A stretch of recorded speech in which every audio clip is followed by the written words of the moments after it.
kritiek is op de beslissing van Global Oil.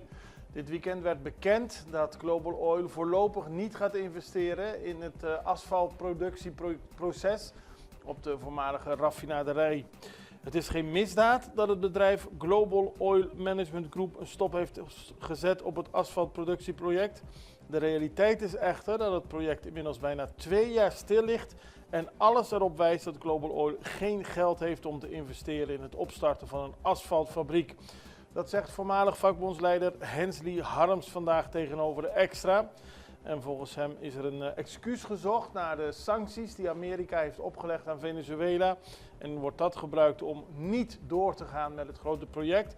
Dat zou veel banen opleveren en was goed voor Curaçao. Maar volgens Harms is er niks anders dan een klucht gaande.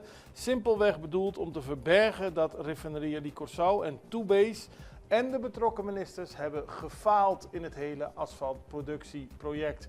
Aldus Hensley Harms.